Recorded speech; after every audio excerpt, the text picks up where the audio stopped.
Welcome to the Dingus Den for a brand new Energon Universe review video where we're talking about Void Rivals Volume 4. Let's get right on into it. Welcome to the Dingus Den.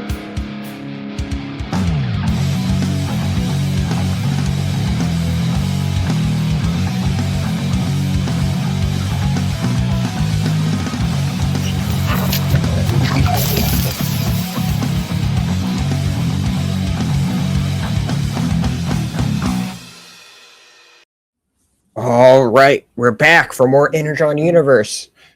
If you haven't checked out the previous volumes, as this is now Volume 4, which means that we have covered the 3 other volumes before this, logically speaking. And so make sure you go check those out. They all now have their own playlist. So make sure, check out all the other Energon Universe videos that we've done. You can find them all under the playlist there. I'll make sure I link that playlist into the description below so everybody can find all our other videos easily, as this, especially since this one is number 4 in the series. So, yeah, and if you like what you're seeing, make sure you hit that like and subscribe button. Helps out a lot. But without further ado, let's get into Volume 4 Void Rivals. What'd you say, Warren? You ready to do this? Let's do this. Let's do it. Before we get into it, the specifics of it, what do you have to say overall about this? It's good. It's the book before the big finale of the arc, and it's a very fast-paced one. Mm-hmm. I was very happy with what happened to one of my favorite characters. I was very happy about that. I was like, oh, hell yes. Yes. Yeah, I gotta say, I thought this volume was awesome. I was just sucked into it. And I think it could possibly be the best volume so far. I don't know. I think so. They're really wrapping everything together. It's starting to really hit a fever pitch. Stuff starting to pay off. Yeah. And it's really, really good. Really good value. Yeah, it really is. I definitely recommend it. But let's get into it, because there's a lot of fun stuff to get into with this volume of Void Rivals. So yeah. And I like too, it's like the whole first part of this, just it didn't focus on like necessarily the main characters, as we know, like the main characters, right? Yeah. Yeah. But anyway, we begin with this seeing this Autobot. Did they ever name him? I don't think so. Wreck something. He's part of the Junkoids or Junkonians or something like that, or. Yeah, it's like It's like it sounds like wreckage, but it's not quite spelled the same. Okay. And he talks all TV quotes, and I'm like, oh, this is one of those annoying 80s characters that they make. Yeah. Well, I noticed it opens up with this like President's Day sale, and I'm like, how does he know anything about President's Day? This is a robot in frickin' space. Yeah. And then they do address it shortly, but it's like, when that started, I was like, what the heck?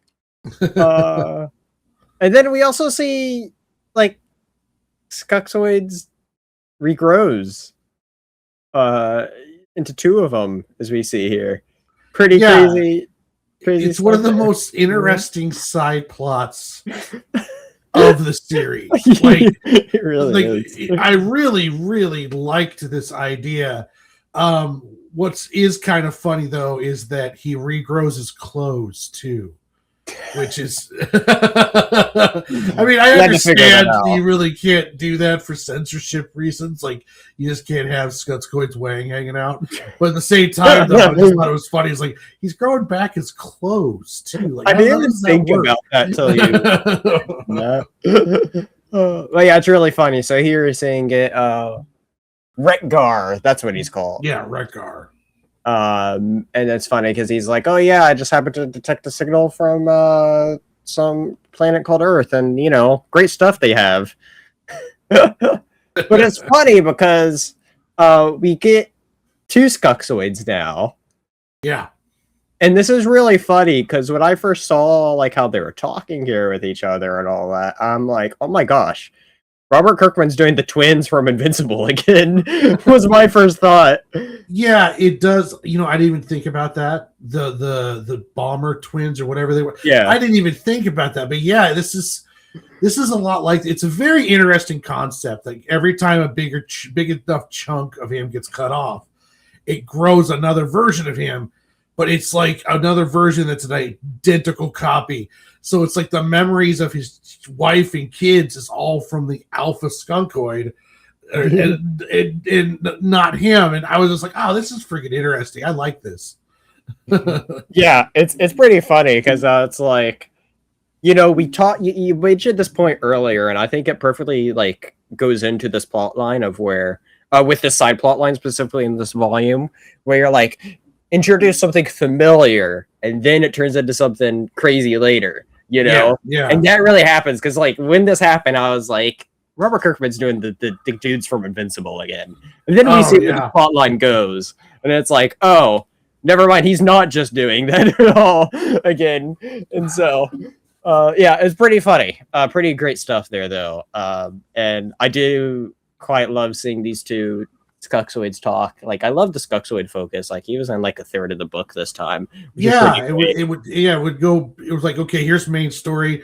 Now here's what's going on with Skunskoid, and we're going to show you like this whole entire Skunskoid world. That's not even. I don't even know how it interplays with the whole story, but I don't care. I just love it. I just want to see more of this. Like, it's pretty great. Seeing the Skuxoids talk with each other, doing all these things, and then there's the Cobra person that we saw. La la la la la.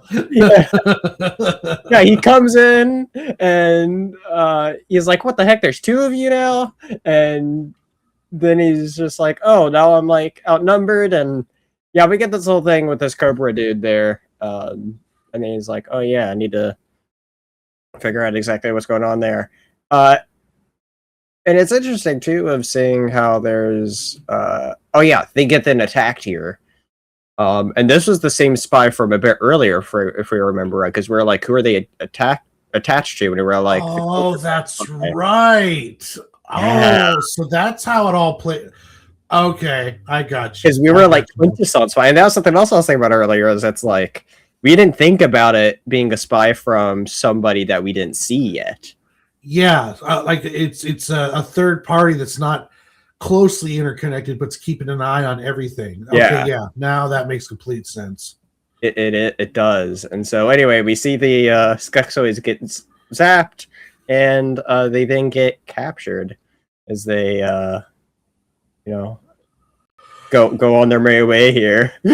And then the one Cobra Law dude's like, what the hell is going on? Everything's just so weird here. What's happening?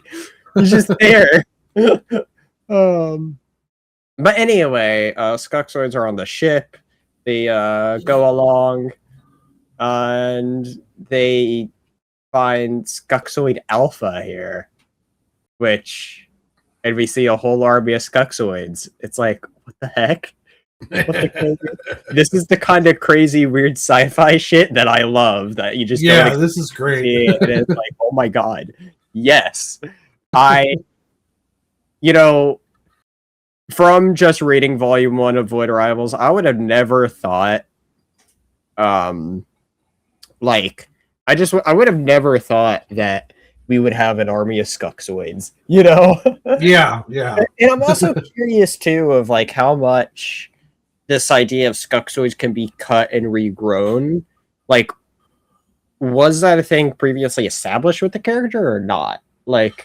That's a good question, because I have no idea where this even character came from. It's one of the shows, but yeah. Yeah, well, let alone with this ability. And if he did have this ability, it's a really ingenious way to use it. It's like you've got the alpha, and then he's like, well, I'll just make an army of myself. And it's really, really interesting. Like where is Skunkskoid going to play into this whole thing now that we know that there's a whole army of them? We know that he's keeping eyes on everything apparently, and it's going to be interesting. It's pretty great, I gotta say. I love this whole new faction, because that's crazy too. Is it's like, when you think about all the factions at play here, it's pretty crazy, right? Like, I mean, obviously this all started off with the whole Agoria and Zertonians, but then it's like we have Cobra Law, we have the Quintessons, there's like the Sisterhood faction, and yeah, there's just so many there. It's crazy to think about all of them. Yeah, it's quite the balancing act that he's got going on here. It's working. It's a good series. You could say a little slow in the start, but I don't even know if it was slow. If it was just that we were just being introduced to everything. Yeah. But then it's really volume 4, and we're like I'm in now. So yeah, we're in it. We're in it, and it's great. And as we continue on, we get to see more of the where last volume ended off, where oh my god, Solia, where she popped up there in like the main throne room, and then that's where the volume ended. It's kind of abrupt ending of like, oh, she's just there. Yeah. And so we get to see the continuation of that, where this is really cool, where she essentially just kicks the leaders, like royal guards' asses there. So that was cool to see, as she is all like, in her better armor and powered up there, which is cool to see. So that's something that I like saying there. Yeah. Fun action bit there. And then Derek ends up shooting her so everybody can talk. And get some action between them, and get more of the Skuxoids again. As he's getting dragged across, and they're like, "Oh, got to take him to processing." So, pretty interesting things there. Like I said, a balancing act, and these definitely focus a lot between Skuxoid and the main plot here with Derek and Solia. Is mainly what these volumes focus on. We do get some other things throughout, sprinkled out, but that's like the two main halves of this volume. And so we see, more of that comes to a standstill, and so they all start talking. We get more things with the Skuxoids as they're getting examined, and we get this thing about the scar there, and it's like, oh, that can't be healed up. Alpha Skuxoid's not going to be happy about that. And so it's like these droids doing his bidding and all that. So let's see, you're back here. We get this thing with the previous Autobots and the Junkion, as it's called. I like that name for the place. Little Junkion there. And this is just a follow-up saying that Cobra Dude's like, oh, I need better armor. And he's like, I'll fix you up. And I don't think we see any more of them at all this volume. So Agoria, back there, we see this whole conversation take place. And like here we see Solia like share everything she knows. And, they're starting to reach this point of understanding now that they actually can talk with each other without violence. Crazy what that can do. Yeah. But we see that. We also, this also picks up from another big point from the last volume where we saw, do you remember what this leader's dude name is? I don't know. We were calling him Dorito Head, but I can't remember because he had the Dorito helmet. Right. And now he's like talking with Zerta, and he gets his orders that he needs to help Zerta do the Unity, if you will. Yeah. And so that's what we're saying here, more of that spiritual stuff. And he's like, oh, you have this new purpose now. He's being given to, make sure that the Unity happens. So, yeah, new purpose, Unity. Same Dorito hat. Same Dorito hat, yes. That should be the line, right? I'd love to see that. See, make a meme out of that there from that. Meanwhile, back at Quintessa. Yeah, we do get a little more with these. This I thought was really interesting. First off, this is like, I don't remember how it works, but is this not like the main 5 heads there. Yeah, was this like? Can they separate? That's what I was thinking, because it's like, I feel like I remember that face, and then you have that main face here, right? Yeah, I wondered, did they separate, or yeah, they must have separated. That's all I could think of is that. I know. That's what I was thinking of, but it's like, well, it looks weird though, because it's like quite different. And then we get this whole thing with prisoners escaping, and I found this really cool because we get the Sharkticons. I think. Yes. And if you remember, we saw Sharkticons in the Megatron back issue. Story issue. Which and I remember them from the movie, I believe. I remember these toys, the Sharkticon toys. I don't remember if they were in the movie. Well, I'm talking about the old animated one. Yeah. I'm not sure if it was that, or I remember seeing these, or either that or as the toy. But I do remember the Sharkticons. That's cool. I've only seen the old movie once, and so I need to watch. Oh, okay. Look at that third panel. Each one of those things has multiple. Oh my gosh! heads. Oh, there we go. Okay, so that's what it is. Because earlier it didn't show that. Yeah, so this is just multiple heads. That makes a lot more sense, because I couldn't see them combining in any way the circular shapes. But anyway, they look pretty evil here as they directly set up war, and we've been saying that we know it leads to a Quintesson war because of us looking at how much there is of this. Yeah. And it's pretty interesting because I didn't notice this aspect before, but look at how few ships are here right now. Yeah. That number may or may not grow. Anyway, Skuxoid Barracks here.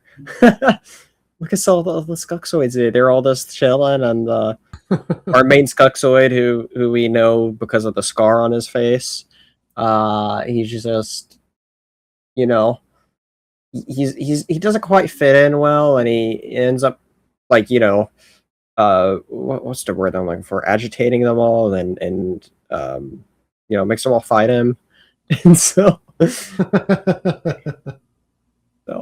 pretty cool. Seeing them all fight. Oh, I love this bit. So we see Proxima, right? Proxima took the throne last volume. His dad then comes in, and he's like, "It's my throne, Proximus," and he's like, "I'm Premier Proximus now," and we see that. And they have this fight, but it's very short-lived. As he's just like, "No, I have the power." It just ends him pretty quickly, and it's pathetic. I love what he says to him too. Like right before the fight, he's just like, "So what was your plan? Just to beat up my guards, and then what? You're gonna start worrying on the economy and shit." Like, it was this really great point. That he just beats the piss out of him. But yeah, it's a great exchange and really quick fight. Yeah, that was pretty great. So yeah, I did love that little exchange. And he just didn't see his son as like how he was like, you know, without the like master. It's just crazy how he looks there. Yeah, creepy, you know, like a creepy version of Terminator or something like that. But yeah, pretty cool. And he's just like, okay, command the Zertas for an attack. You know, we strike Agoria at dawn. Have to have unity happen, right? Yeah. And so, anyway, we're back here. There all this happened, and then an alarm goes off. I wonder what that's for. Geez, who knows what this alarm's for? And everybody's rushing to get ready for it. Oh, I also like this little bit too, where they exchange hand gloves, because you know, so Leia's like, "Hey, you can have it back." He's like, "Well, you know, I got like this long because it really doesn't talk much." And so, but then you see them trade right after as soon as the alarms start. Mm-hmm. So, anyway, you see the Autobots. They were like, "Oh, we're about to leave, but bad timing." As the attack begins, they get right to it. There's no dilly-dallying with this attack, which is nice. And then I love too that. Oh, intermission. Got to see what's going on with Skuxoid here. And honestly, it's one of those things that I feel like normally I'd be annoyed with, of like, damn it, I want to see the battle. But it's like, because it's Skuxoid, it's like, I'm just as invested in the Skuxoid thing. Oh yeah, not more. You know, it's like I want to His know own more what's going on with the series. Skugzoid thing. I want him to have his own series. Like, let's Right. spin this off and get. Skugzoid's journey in this, like, just something about it is one of the most entertaining things of like the whole entire Energon universe. It's kind of crazy. And so who would have thunk about like Skugzoid is just, you know, the prime example here, right? So I love him though. Skugzoid is great. We need more Skugzoid in our lives. Yes. But anyway, we see this whole Skugzoid thing, and he gets to now talk with the Alpha Skugzoid. Well, and then we'll find out what that conversation is of later. So we get to see this defense over this whole battle going on. Pretty cool. Like you mentioned earlier, this is pretty action packed, especially from this moment on. The second half has so much going into it, especially with the action here, which is really awesome, and seeing so many fight with each other. Like we're now getting the Autobots involved here. Here we see Proximus lead here. Goria must fall. And I love the Autobots reaction down there. He's like, "Oh man, not this guy again." And so that was pretty cool. I thought this was cool too, of seeing the Kerbrala people there. They're hiding there, and here we can see a bit more of them. The Quintesson ships there, and they're like, you know, they're trying to hide there, although they're really just floating out in space. But anyway, and also, what an interesting way for him to control the ship there. Like, I know we've probably seen it before, but like, this is a really good angle to see exactly how the hell this works. Earlier, the guy that with the Junktonians, he mentions his armor died. Like, all of their tech is bio, which is interesting. Like, their ship is alive and their armor is alive, and which goes to this point here in the next page too. Yeah, remember when we saw the armor look like it was being infected with something, but something's going on with her gear. Which is very interesting too, because it's like, it separates from it. It's like, it's releasing me, like almost like it's creating a symbiotic relationship, kind of Venom-esque. I guess it's the first thing it reminds me of like, it's releasing me, and you know, being able to communicate with it in some way. I am curious of like what this little plot line is going to. It's like, okay, this might be a big thing in the next volume too. Like, who knows? You know, without everything playing out, right? And so just crazy. And so, but yeah, certain things that means to us no harm, trust me. And yeah, it's pretty crazy looking. Like, I have no idea what that's meant to be at all. Yeah, it's you know, we're both writers, and it's interesting when I'm reading this Void Rivals, you know, in Kirkman's work. He's threading so much stuff together. Like, when I'm trying to put together a story, even like when I did with Sig and Joe and the current book that I'm working on, it's like, sometimes it's hard enough just to get the main plot line moving. Sure. Kirkman seems to have all of this stuff going all over the place, and it's just so, it's like everyone has something to do, everything's interesting, and if we know Kirkman, we might not even know what's going on with this armor for like 2 more volumes. And he'll just bring it up again, you know, and it's like, it'll be completely important to the entire story and everything. And he does that so well, interweaving all these plot lines. It's very impressive. And I'm just like, man, to be able to learn how to that balancing act as well as he does it is that's would be true. Awesome. I think that's the kind of stories I kind of aspire to write, since, you know, I love these huge worlds and galaxies like that, and just seeing how they all intertwine is really cool to see. Yeah. So, but yeah, I 100% agree. You know, like that volume, or the robot person that we were talking about, Robot Spy, I don't think that was seen until like volume 2. Yeah, and then all of a sudden it pays off in volume 4. Yeah, and he did that with Invincible, with the mind hugger alien things from Mars. Yeah, like, we saw them come to Earth, and then we didn't see him again until a few volumes later, and it was like a major plot line. And it's just, to be able to balance all of that is just so creative and impressive. This is very true. And it's cool to see it still happening in this. I don't think he's lost his touch at all. So no, Void Rivals, he is definitely I thought maybe he might have peaked with Invincible, but I was completely off. And this Void Rival stuff is good. It is really good. It has me really interested in seeing. I mean, we'll get to it when we get to talk about his Transformers sooner or later. But the Transformers is also interesting as well. So. Oh yeah, he's made some very interesting choices that I want to see the payoff for. I like where he's going with the Transformers. Yeah. We'll do that sooner than later. Stay tuned, everybody. So, but anyway, yeah. So anyway, we get more of this giant battle. I love all the colors with this battle too. Like, oh yeah, great seeing this all. Like, it's just fantastic art. I don't remember who did the art. I usually shout out the artist. I don't remember who did it. I'll go back and look here in a moment. But it's pretty great stuff here. If I don't look at the artist now, it's going to bug me. Connor Hughes did the art for this volume. Like, is that a different artist? I feel like there's a different artist. I think it is a different artist, but I'm not 100% sure. I don't remember that name with the previous volumes, but either way, he does pretty. While you're going over it. He does pretty great art here, I gotta say, and I think it really shines in these battles, which you can just really tell. And his art does work really well with what Void Rivals goes for as well. And so, perfectly like keeping the sort of like cartoon aesthetic, comic-y aesthetic for it with it all. So, and yeah, so you see all the the artist for Volume 3 was Lorenzo De Felici. Yeah, that was like that. I knew it was something like that, but I don't want to say anything because I'd butcher it. No, allow me to butcher it. Allow me. Yeah, no, you don't want me saying names.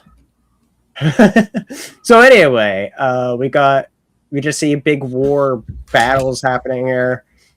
Very epic, and it's really cool. You're seeing it's a massive battle, and it's just awesome seeing the two sides fight against each other. And here we see Proximus and Solia fight each other, and Proximus is like, "Where the hell did you get all this new power?" It's and just being caught off guard, and which kind of surprised me because Dorito Head got direct orders from Zerta to help out Solera with the Unity, and then Proxima is like instantly fighting her. So he obviously didn't convey it's like we need to help Solera with the Unity or something. Yeah. There was a part where it seemed like somewhat like some mission story got crossed, because I was like, I thought his whole purpose now was to help her, and he instantly comes in, takes his chair back, and then calls war on the Argonians. So I'm not 100% sure exactly what was going on with that, but it still looked awesome. It's interesting because I think his idea with the war was he was just telling they need to be close proximity. So war is the way they do it. And we'll see the payoff why that is in a moment here. As we see all these things here, and we see the Agorian later, long live Agoria being chanted. And we'll get back to why that is of what I was just talking about there in a moment. But we got more Skuxoid stuff.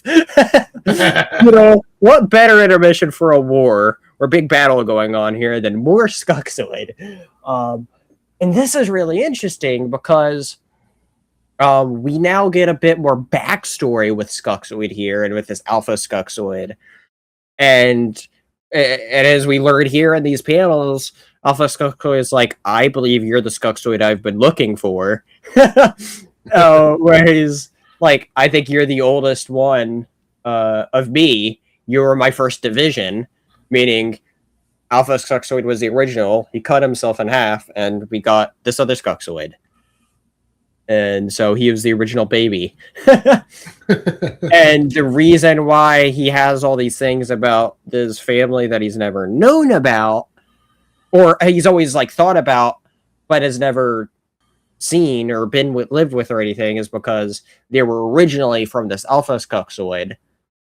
And so we learn all this stuff too, because he's like, we learned the flagship, I think it's called the Rockeroid. Yeah, the Rockeroid ship there. We learn it was something that this second Skuxoid that we've been following originally stole from him. So a very long time ago, after that very first division. And so it's really interesting. And as the Skuxoid that we've been following. He's now like, please tell me what happened with the, wife and daughters or whatever. And he's like, and Alpha does not want to talk about it and just takes him away.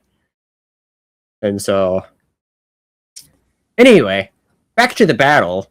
So we see a bunch of stuff going on here. We're gonna see, just all the sides battling there. Pretty epic spread here. Beautiful shot. Yeah, beautiful shot. Yeah, that's really cool there. And we then start seeing her Solia's headpiece glow there. And we start seeing all their headpieces glow. They take off all their helmets, and next thing we know, it's causing them all like pain. And Unity then begins. And here, back at Skuxoid, as before we find out exactly what Unity is, we have this robot. He's like, okay, I've learned the best way to cut you up so we could get multiple Skuxoids. Figured out we could do 6 divisions. Or get, right? Or is it 6 cuts or something like that? I think it's 6 cuts if I remember right, or getting 6 of them. So anyway, we get that. And just what a painful shot there of just, Gruesome. Yeah, it is. Anyway, Unity, very bright, as we see everything happen here. And through this, we see, it's having these giant effects. They're everywhere on the ring, as like, we know the whole point of it is that this Unity is going to, like, not break the, but, unleash what was in the black hole there.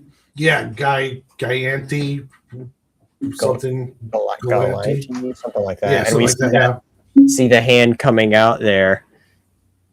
So, but anyway, we then see Quintessa. We see there's this attack here on the Cobra ship with this sort of. Never understood what quite attack them. Do you know what that is? No, is that the armor, or is that like the ship infected, or? I don't know. Well, it's on the Quintessa ship, right? That they landed on. Yeah, I have no idea what's going on. Yeah, this is like the one part I was a little confused on, and it's like because it's like I think they land there because that's how there's this Autobot there, and he finds them and he's like, oh, he's like saying, what was it he said? If on this planet you wish to reside, you'll have to learn to hide. So being like, oh, you're one of them. So, what's interesting too is it's been all Autobots. And the Autobots are just kind of like, look at these little guys just fighting and doing all this weird. Like they're just almost detached on some level from what's going on around them. And they're just kind of like, look at all these weird little dudes just going nuts and that fighting each other and yeah. It's pretty cool. That is an interesting question though. Of like, it seems like Decepticons are the main winning force. So why haven't we seen any yet when we're 4 volumes in? Well, I think because they're winning, they're not leaving Cybertron. The losing force needs resources, needs help. So they're going out and scouting and trying to find stuff. And then since the Decepticons are winning and what's his name controls Cybertron, essentially, the Cyclops guy, I forgot his name. Soundwave, yeah. Soundwave has control. That's, they don't need to leave. They have Cybertron. So then the Autobots are the ones that are going out and looking for Energon and stuff along those lines in order to help them turn the tide of the battle. So I think that's the reason why. That was my guess, is that the Decepticons are like, well, we're winning. We control the Cybertron. We control the Energon. We control Cybertron. So now it's the Autobots are going out about and looking for stuff. It's just interesting that we don't see any Decepticons, and almost the Autobots are side characters in this whole thing that's been going on. Pretty interesting. Yeah, it really is. Yeah. I also realized I said Soundwave. I meant Shockwave. That's Shockwave. They're twins, They really are. We see them together. Anyway, we we got to see the result of Skuxoid's cuts there. And look at that! He wakes up and he's like, "Oh my god! Like, look how disturbing that is! All the legs." It reminds me of when Deadpool was cut in half. Oh yeah, he has little baby legs. It did remind me of that as well. Yes, just see all the parts down there, and yeah, it's pretty funny because you see the parts where six cuts, six other parts there. So pretty funny. Anyway, Unity's happening, and as we see a result of this Unity, everything's getting destroyed. It's absolutely crazy. We see a big hand coming out, really getting a sense of how massive that is, which would be interesting to see. But anyway, and now Solaria is like, wait a moment, this is destroying everything. Does that mean everything may have been true, but the part that is left out is that we all die in this process? And so, as she's realizing this, she's like, oh, I need to stop this. And she's like, Proximus, you need to retreat your people. And she's trying to convince him of all this. But she's now realizing Unity is not what we want because it's going to destroy everything and end everybody's lives. And who is this person's called again? That's Zerta right there. Zerta. She's the one that was ripped in half. Yes. And then Zerta's there like, no, stop doing this. Because, Zerta thought that their plan was all good here. And then Solia is now the last part that's now the big final wrench in that plan. And so, anyway, Proximus orders a retreat and the Unity stops. Oh, okay. So yeah, I see what you're talking about now. Them being all that close to each other is what caused. Okay, gotcha. Yeah. And I find it interesting here too that the leader, Derek's dad here, he's like, let it be known that the Agorian army defended against all frontal assault against the front of Zertonian forces. The Zertonians were defeated, and it's like, okay, that's not all that happened. You just they shut up. So anyway, we see all that. The Autobots like, yeah, we're gonna leave after we help clean, of course. It's like, we're getting out of here. You guys are nuts. We also see the hand going back in as well. So knowing that they did successfully stop the Unity. And so, and then they're like, what happened to Solia? And the thing that we saw with Zerta is that she summoned Solia. And so we see her there, and Zerta is fucking pissed because Solia just ruined her ultimate plan. So now she ends up stripping Solia of all her powers that she once had. And now she's just normal Solia again. So we then, back on Quintessa, we get a little more with I'm trying to remember exactly what happened here.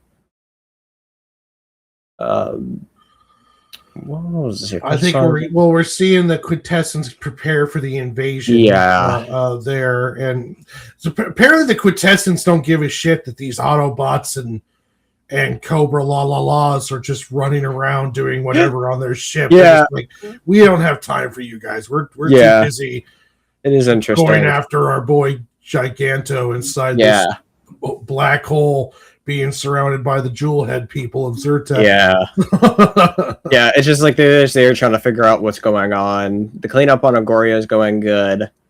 And the Autobots then leave. We then see that one Prime Minister dude from Volume 2 is now out. And he's realizing that, okay, yeah, we shouldn't have pursued Unity now that he learned what was going on there. And so he's now out. And then we see this whole interaction between them, which is interesting, where it essentially boils down to, okay, they know this alliance is important between them because now they actually know what the Unity is now versus just being told, don't do this in the books. And then what's interesting as well is the Zertonian leader there, he's like, can you help me send some resources at least? Since we're now in an official alliance and I need help, need some resources to help rebuild. And then the Agorian leaders there is like, just no. Can't do that. saying being like it'd be a sign of weakness to our people, and so still maintaining though that they're, you know, different from each other despite knowing to not be with each other. So anyway, back to Skuxoid here. This part's crazy where he's like, I know how to yield a 7th one.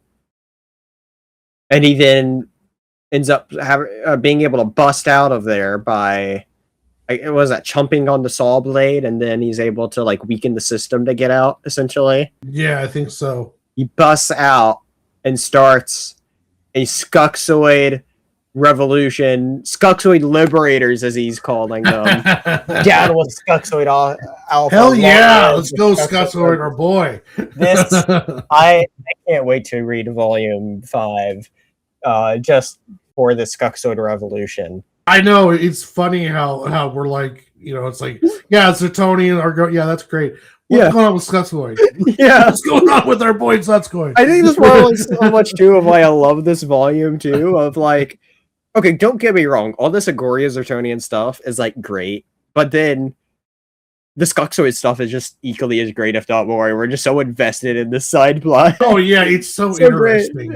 I love it. I absolutely love it. I love good sci-fi complex that are used in different ways. It's like if you got cut in half and then both halves became you, and then you know that person gets, I mean, it's just the there's all sorts of cool stuff you could do with that. And it's Kirkman's really flexing the old muscles with Sunsquid. Yeah, it's just so freaking cool. It's so cool. It's like a whole other layer to Skuxoid that's like, oh, I didn't know this is what I needed with him. Oh my god. Yeah.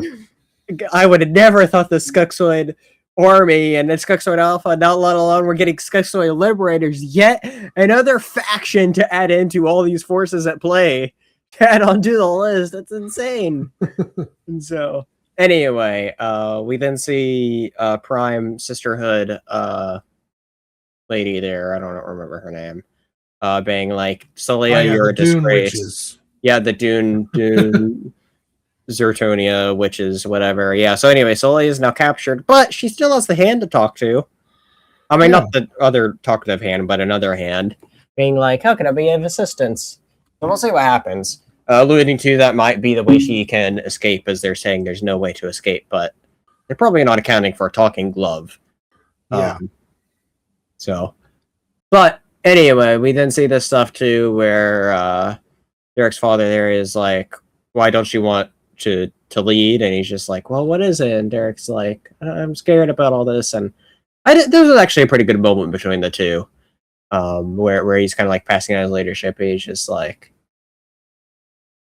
you know, giving his wisdom actually to his son, right? And so I thought that was a cool moment. And then Derek's like, having to draw from his personal strength and saying, from knowing that whatever comes next, we'll face it together. And so he's just finally glad that everything's in a state of understanding with each other.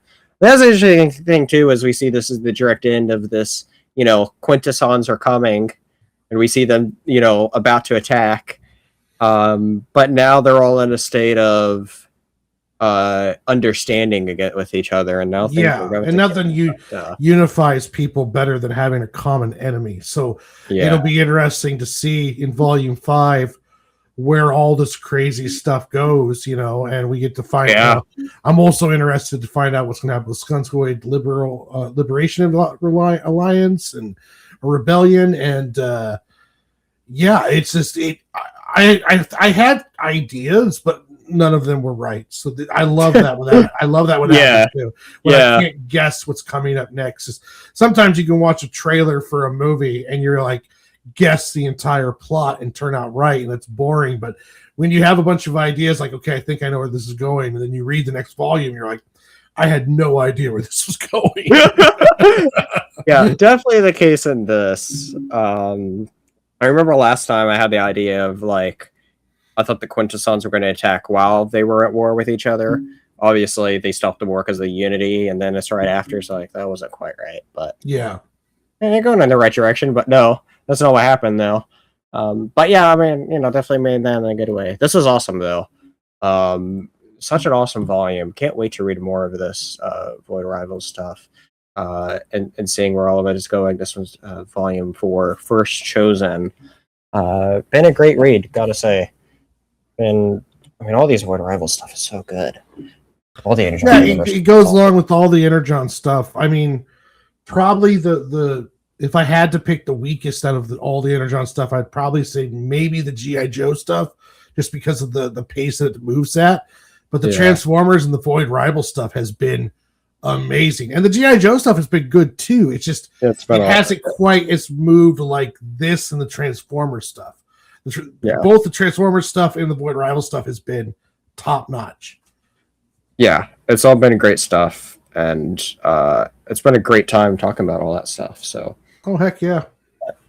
Do you have any closing thoughts on this?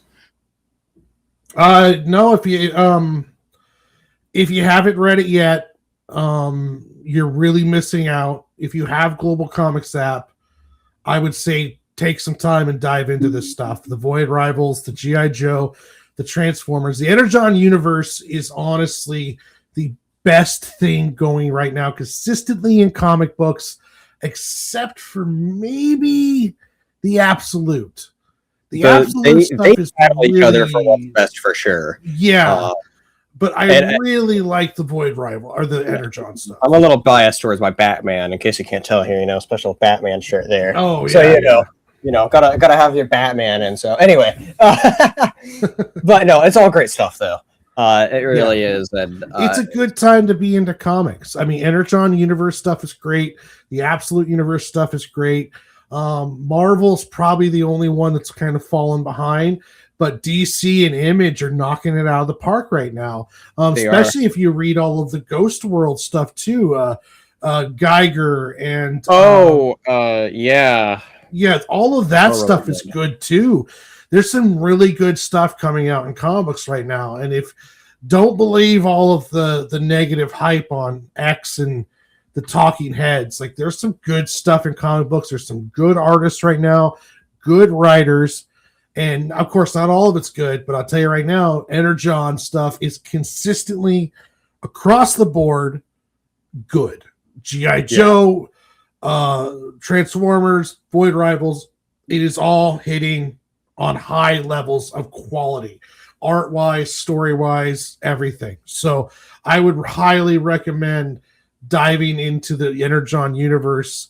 Even when I was at my show this last weekend, I was telling a guy who came by, he was looking through the older comics I had for sale, and I was like, have you checked out the Energon Universe stuff? And he's like, no, I haven't read any new comics. I go, if anything, if you love Transformers, read the Energon Universe stuff. It is just so good right now. So hopefully I got a couple more readers into this stuff because it is well worth it. And for the $6.99 a month it is for Global Comics, I highly recommend, if you don't mind reading digitally, pick up Global Comics and you're going to have all of the Energon stuff at your fingertips. And it's well worth, just the Energon stuff alone is worth the $6 to pick up Global Comics. It's pretty great. Something I was talking about like a year ago, and what it was before I really learned what Global Comics is. I'd be like, I was wishing like it'd be great if Image Comics had their own digital comic app. That's essentially what Global Comics is, with more. Yeah. And so Image has about all their old stuff. There's a Valiant has like all their old stuff on there, which is really cool. I just looking at that in this last week. Essentially, if it comes out in graphic novel, most of the companies on Global Comics put it on the Global Comics app. Like the Absolute Batman Volume 1 and 2, I believe, is on Global Comics if you have the membership. Yeah, select DC and Marvel stuff. The biggest publisher I've noticed that they're on the app, but you still have to pay for it is Dark Horse, but like the others. Yeah, the others are pretty free with their stuff. Yeah. And DC's trying very hard to get more readers in, so they're being a little bit more giving than what DC or than Marvel is. But DC's up there, Image is up there. There's just a lot of good stuff. Not only that, but there's a bunch of indie stuff on there too. That's true. And they're starting to get manga on there, so it is really worth it to pick up. Yeah, it is a great app to pick up if you like reading comic books digitally. It is so good. Yeah, definitely not enough people talk about it. It's worth checking out. Very affordable, as you say, and you can also check out holiday deals. I think I got it for like Christmas, $50 for a year. So Yeah, there's there's good deals that come up. Yeah, it's well worth it. yeah. And what else can they find on there that might be, you know? Oh, the greatest comic book you've never heard of. The Adventures of Sig and Joe, Volume 1 is now available on Global Comics. That's my comic book.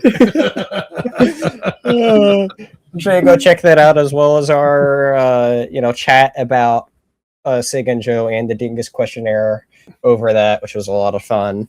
And so I have to say, and I'm saying this very honestly too, I've been interviewed a few times, and yours was the most fun and insightful to do. Oh, really? It was, because it means a lot.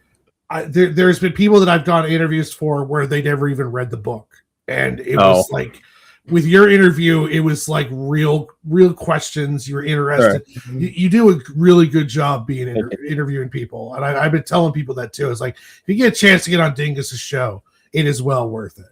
Oh, that's awesome. Appreciate that. But anyway, yeah, go to Global Comics. Make sure you check out Sega Joe, and also you got your own channel too. Yeah, Lunchbox Comics on YouTube.